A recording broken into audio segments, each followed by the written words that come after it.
Last August, President Obama and Congress did something really unusual. They built a fiscal cliff, a cliff as perilous as this one.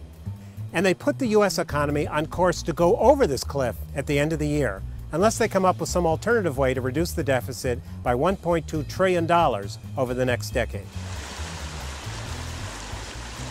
Well, it's getting closer to the end of the year, and there's no apparent progress towards diverting away from the cliff. Here's what that would mean. Taxes would go up, a lot, for almost everybody.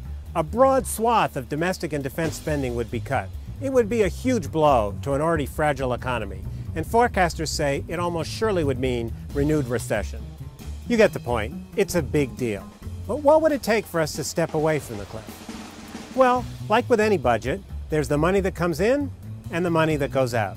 And when more money goes out than comes in, there's a deficit. I think we make things way, way too complicated.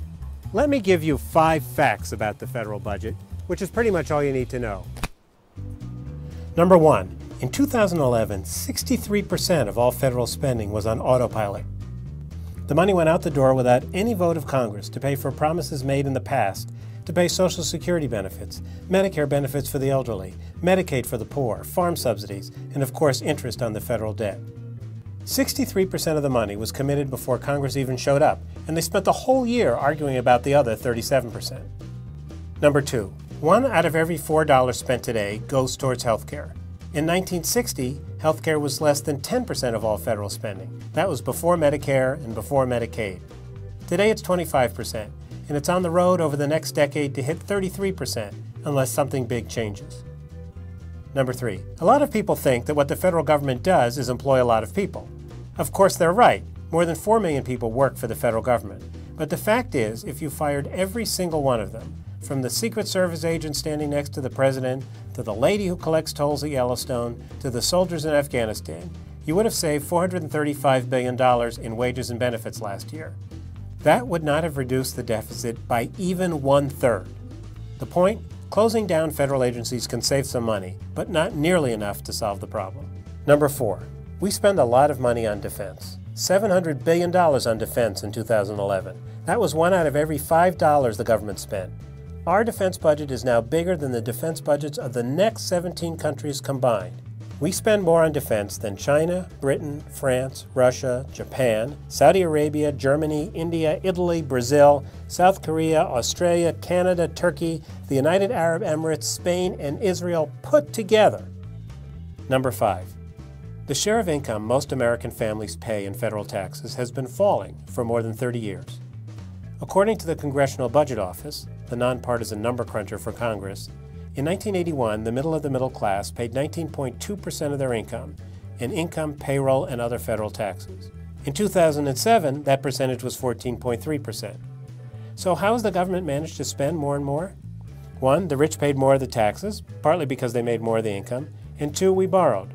We borrowed 36 cents for every dollar we spent, much of it from abroad. So if you decide how much to spend on benefits, how to slow the growth in healthcare spending, how many employees the government needs, what to do about defense, and how much to tax people, you've pretty much solved the deficit problem. Everything else is detail. Easier said than drawn. So how will this all play out? I've been covering Washington for more than 25 years, and I don't think anybody knows for sure. They could cut a deal that diverts from the fiscal cliff. It might be a real deal with the spending cuts and tax increases that'll significantly dent the deficit, or it could be a phony one that just allows them to call the whole thing off. I think they must do something. They don't want this fiscal cliff to happen. And the most sensible thing to do is a combination of kicking the can down the road and putting in place a framework for solving the larger problem. What we need to do is credibly commit to fix entitlements. And by credibly, I mean credibly. It's got to be something that's in the law and almost impossible to change. And we need to put the U.S. on a sustainable path with really, really big changes to entitlements. You start with where we are. I think there's a greater recognition on the part of even conservatives that the math simply doesn't work to solve this budget problem without more revenue. I think even the liberals have accepted the idea that they're not going to solve this problem with tax increases. And so the conservatives have to meet the liberals somewhere off of the goal line, so to speak. But there's another possible outcome, and that brings us right back here. We could go over the cliff. Taxes would lurch upwards, spending would be cut blindly. It's not as unlikely as it may seem. If you have big tax hikes and a big cut in government spending when you're close to recession, I think the cumulative negative impact of all of that all at once would probably be to lop maybe 2 to 4% off of GDP growth next year, and so therefore it would definitely put us in recession. But if we tumble over the cliff, it doesn't mean that we can't claw our way back up.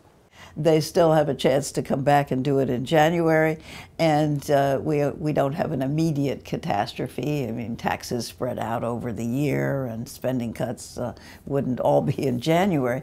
But we're basically talking about the tax rates going back to the Clinton era. And again, people forget we're creating 3 million jobs a year the last 4 years of the 90s. The economy is growing 4% a year, no big problem.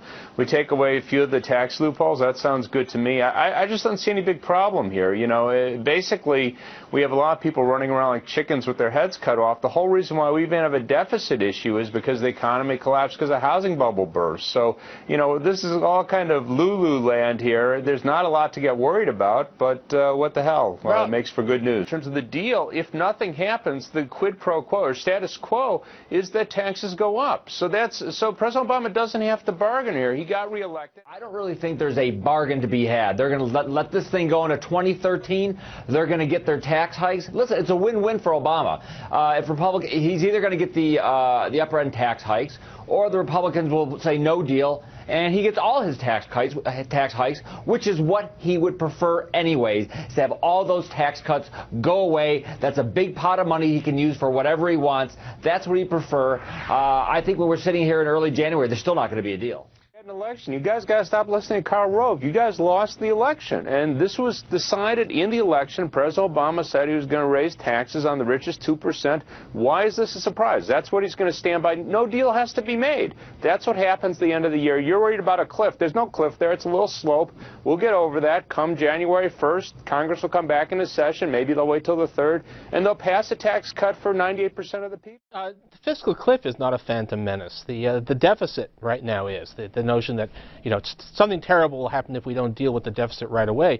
The fiscal cliff is a very different story. That's about reducing the deficit too fast. We are scheduled, unless something is done, basically to do to ourselves gratuitously what's happening to some of the European economies. We're going to have substantial spending cuts, substantial tax increases at a time when the economy is still very weak, and of course that's a recipe for sliding back into recession. So, you know, we set ourselves up with this landmine in the road in front of our economy, which is not based on anything real. It's just based on our political mess.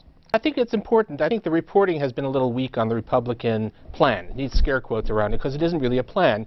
They're claiming $2.2 trillion in deficit reduction, but the specifics they've actually laid out, such as they have, are only about $300 billion, and the rest of it is all just vaporware. You know, claims that they will close loopholes, but they won't say what. Claims that they will cut spending, but they don't say how. So the Republican plan is actually it's just a smokescreen. It's a Potemkin plan. There's nothing real there.